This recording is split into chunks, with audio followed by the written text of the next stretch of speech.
Welcome back, everyone, in a three-part series beginning today. Making your way in the work world today may take more than just knowing how to do your job. You need to know what personalities you're up against, and you may know more about the workplace than you ever realized. In this book, Most Likely to Succeed at Work, author Jack Dougherty says, make sure you think of high school. Take a listen. Take a look around. Typical Monday morning staff meeting, right? The boss walks in, and everybody springs into action like it's 10th grade. The rebel's got his arms crossed. He's skeptical of what's going on. The teacher's pet brought coffee and donuts. The brown noser, the first thing out of his mouth is, "That's a great tie. Is that new? You really look good in it." The know-it-all's hand keeps flying up in the air to try to take over and show how smart he is. The more you look around high schools and the more you look around the modern workplace, you find that high school never ends, and work is simply high school for grown-ups. Okay, so now let's talk about this. If I'm in a workplace environment, does it help me to sort of begin identifying in the group who is who? And how does that change the way I may deal with them? For example, let's say I identify who the bully is in my workplace environment.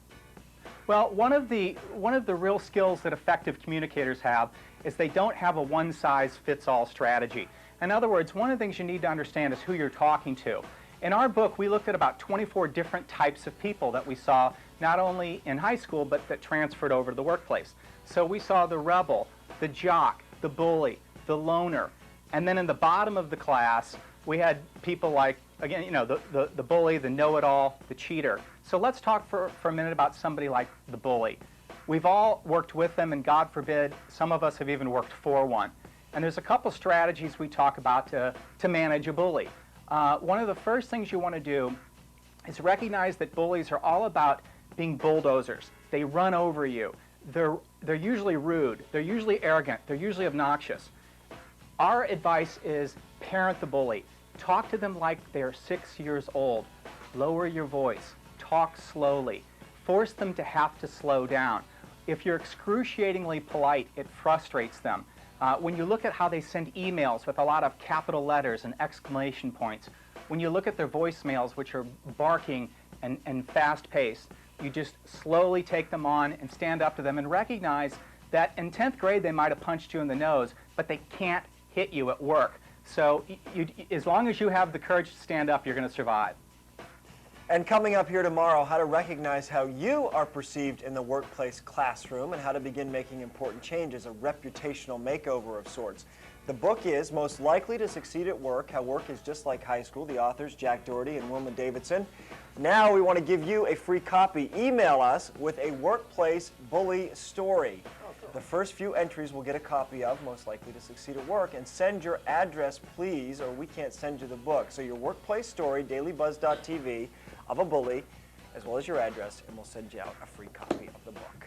All right, time now to check in with Mitch. It's an interesting concept, though. I can see how that can really work in the workplace. Yeah, and if you think you're in, especially for people just starting a career, they may think that they're in a position where it's a whole new environment. I don't know anything about the workplace. Well, the truth is, if you've experienced high school, and if you're in a work... You have your team leaders, absolutely, followers. So right. You have your class clowns, it turns out, Mitch. Imagine that. Most humorous.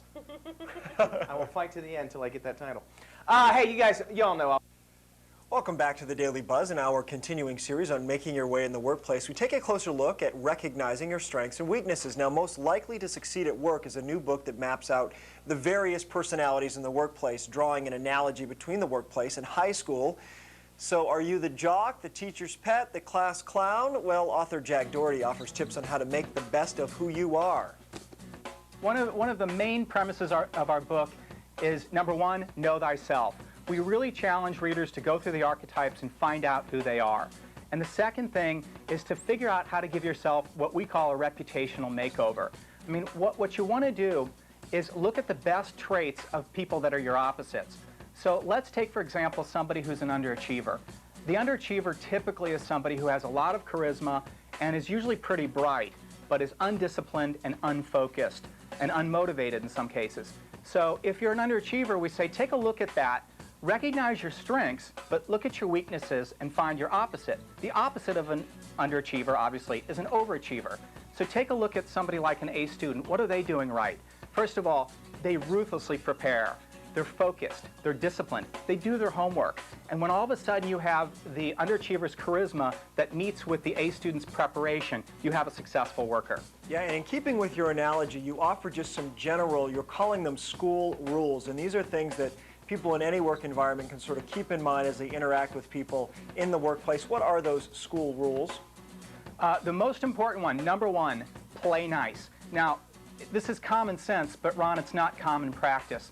When you talk to your friends or family members or acquaintances who have quit a job or been fired, I'll make a bet with you, 99 times out of 100, you will not hear people say that they lost their job because they were too dumb to do the work.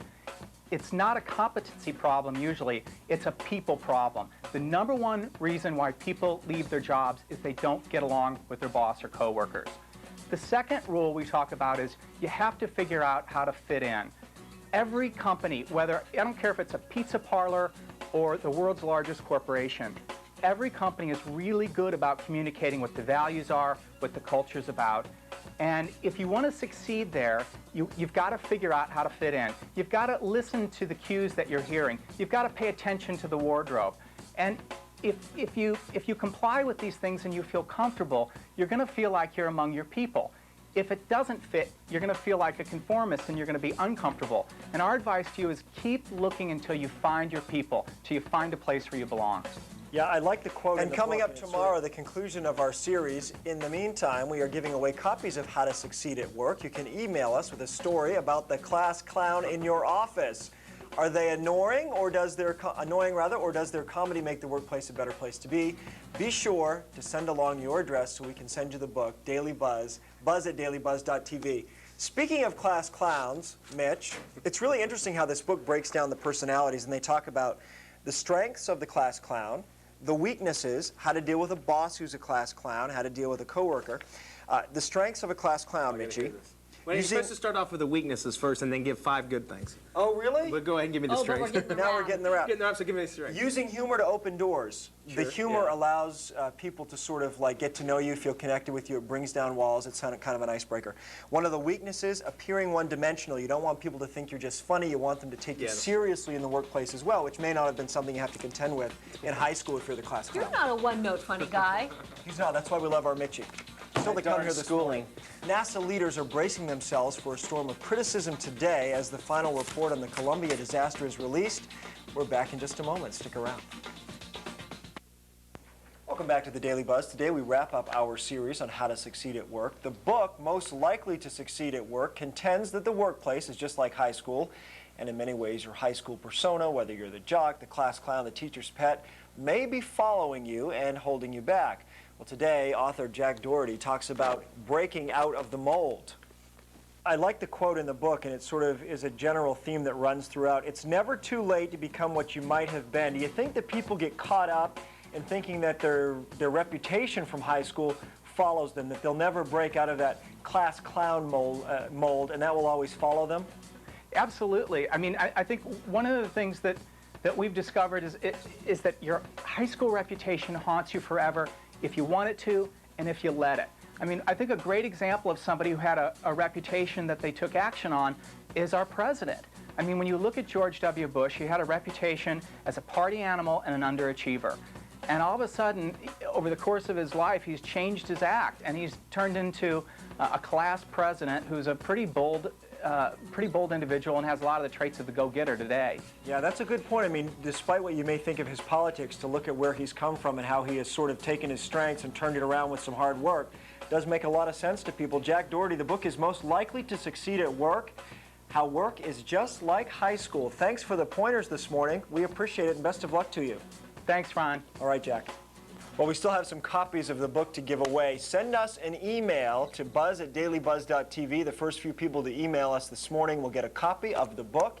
It's also available in bookstores and at Amazon.com. It's really a great read, and it may, in ways you hadn't thought of, sort of give you some insight into your own personality and kind of how you function at work in ways you hadn't realized. Kind of a new How to Win Friends and Influence People sort of Carnegie book. Yeah, yeah, it really is. And of course, anything that will help you get along in the workplace, they say, will go a long distance in your career. He pointed out 2 days ago that a lot of people end up losing their jobs not because they're not competent, but because they didn't get along with people they work with. So that's something a lot of people don't get. All right, now look at this.